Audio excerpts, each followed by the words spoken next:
Guys അപ്പോൾ വൈകുന്നേരം just ഒന്ന് കറങ്ങാൻ ഇറങ്ങിയതാണ്. അത്യാവശ്യം നല്ലൊരു സ്പോട്ട് കണ്ടപ്പോൾ അവിടെ വണ്ടി നിർത്തി. അപ്പോൾ തന്നെ അവന് ഫോട്ടോ എടുക്കണം. അപ്പോൾ അവൻ്റെ ഫോട്ടോ എടുത്ത് എനിക്ക് എൻ്റെ 2 ഫോട്ടോ എടുത്തില്ലെങ്കിൽ അത് മോശമല്ലേ?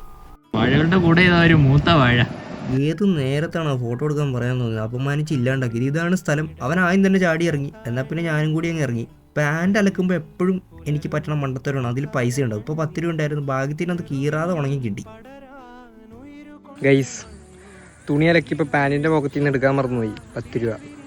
ഇവനല്ലേ ഇച്ചിരിൻ്റെ മേളിൽ നിന്ന് ഫോട്ടോ എടുത്തത്. പിന്നെ എടുക്കണമെന്ന് ഇവനെ കൊണ്ട് വല്ലാത്ത മേട് തന്നെ. ദേ ഇടണ പോസൊക്കെ നോക്കിയാൽ വയ്യ അവന്. പിന്നെ ഞങ്ങൾ അവിടെ നിന്ന് നടന്ന് നേരെ ഒരു വലിയ തോട്ടി ചെന്ന് കുറച്ച് നേരം അവിടെ നിന്നപ്പോഴത്തേക്ക് ഒരു ചേട്ടൻ വന്നിട്ട് മക്കളെ ഇരുട്ടണേന് മുന്നേ ഇവിടെ നിന്ന് പോയിക്കോളാൻ പറഞ്ഞു. അപ്പോൾ പിന്നെ ഞങ്ങൾ അവിടെ നിന്ന് കയറി പോണ വഴിക്ക് ഒരു പട്ടിക്കുഞ്ഞ് വട്ടം ചാടി. അതിനൊന്നും പറ്റിയൊന്നുമില്ല ഭാഗ്യത്തിന്.